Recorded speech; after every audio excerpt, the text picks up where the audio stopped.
Time for another weekly market analysis. Let's jump into this here. This is for week number 22 out of 52. This will be a shortened week due to the market being closed for Memorial Day on Monday the 29th, so only 4 trading days this week. Let's go ahead and jump into our analysis and look for any potential trading opportunities. We'll start off with the S&P 500.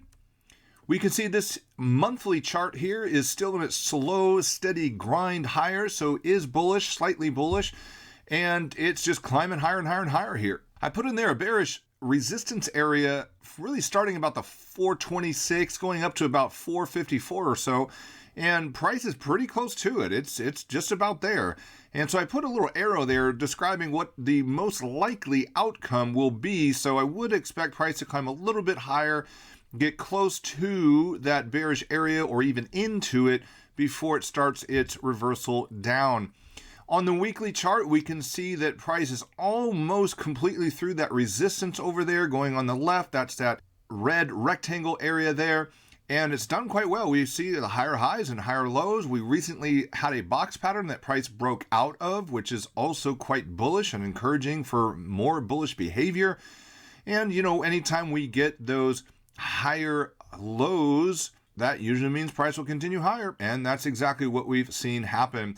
So as far as location goes, it is still technically bearish, but really not that much left from a bearish standpoint. Not a whole lot more to go for the bears. The bulls are still in control in this market, and that is where the momentum is. On the daily chart, I put some projections in there, number 1, 2, and 3. We still are seeing some bullish commitment here. We analyzed last week that price would pull back into that 412 area and then get a reaction to the upside from it. That's exactly what happened. So now that that's happened, we see a very strong rally into the close on Friday. What's going to happen next here? Well, again, really only 3 possibilities, up, down, and sideways.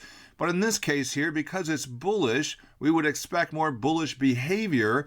And so I put number 1, which is probable. We'd expect it to go up and then pull back and then make a higher high and a higher low again. Although number 2 is also a likely scenario. And in fact, I would put most likely, in fact, that we have a little bit deeper of a pullback and then continue higher or go sideways for a little while.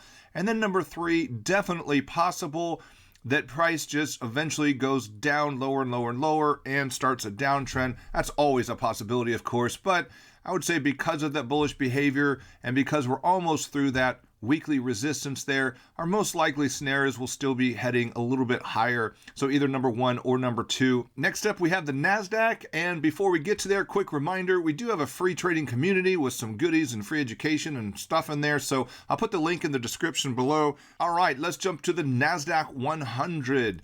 On the monthly chart, we can see price is inside that bearish resistance or supply area there. And so we definitely would expect some selling pressure to come in at some point fairly soon here. Although I gotta say, look at the momentum on this thing. There is strong bullish buying going on. This is aggressive buying behavior fueling price up higher and higher and higher. Although one thing that you should be aware of, all this buying behavior, the aggressive buying behavior, is really from just a small handful of tech stocks. Most of the other stocks out there are just not having this strong of a behavior. So we have a real disconnect where the biggest names out there that are really fueling this move are the ones carrying the QQQ higher. So don't be deceived by that. So I put on here some probable outcomes. Probable outcome number 1 is, price goes into that bearish area about 350, 360, and then starts to turn downward from there. Another probable outcome that would be is price climbs a little bit higher and that bullish momentum continues. So we jump up into that 380 to 390 bearish area, and then the reversal or turn happens. Either of those 2 scenarios are quite probable as far as an outcome, and so you can start looking at taking bearish positions once that starts to happen, once you start to see that turn happen in those bearish locations. A highly unlikely scenario is the price just blasts right through both of those bearish areas there and continues higher. Highly unlikely, at least anytime soon. If it does, it's going to take quite some time, probably even into next year. So the most probable scenarios here for us to trade would be to stay with that bullish momentum if you're in long positions or looking for some good strong buy setups on strong stocks. Other than that, start looking for some bearish opportunities when price gets a little bit deeper into this current resistance area, and if it gets into that 380 to 390 area, definitely start looking for some shorting opportunities. Onto the weekly chart, you can see it a little bit better, that beautiful uptrend that we see there, those higher highs and higher lows. We had that box pattern back in early April. It broke out of that very nicely. In fact, that's a beautiful breakout out of that box. Really strong breakout to the upside on that. So definitely a bullish directional move, very bullish in fact. Location, not applicable right now because really there's no support or resistance that it's in at the current moment, although we're getting pretty close. I mean, look at that 355 area, that 360 area, we see some supply up there, that swing high area, and then we have another bearish location about the 380 area. So really we have bearish stacked upon bearish from a location standpoint. One of those areas is probably going to work for a good shorting opportunity. So let's let price climb a little bit higher, let it get up there, and then you can start looking for shorting opportunities, or at least if you're in a long position, start getting out of your long positions. Take profit in those areas. It's a great place to take profit when price gets into those bearish locations.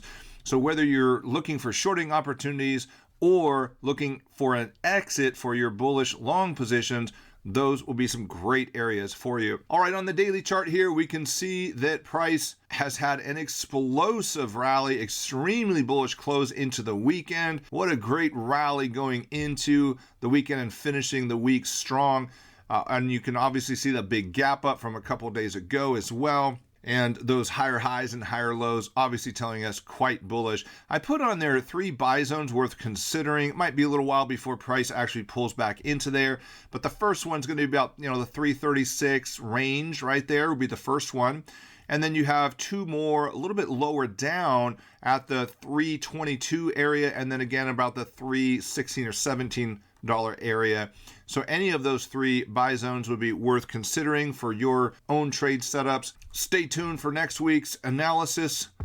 Have a great weekend, everyone. Remember, you got 3-day weekend here. Markets close Monday, and we have a shortened week. We'll see you next week, everyone. God bless and good trading.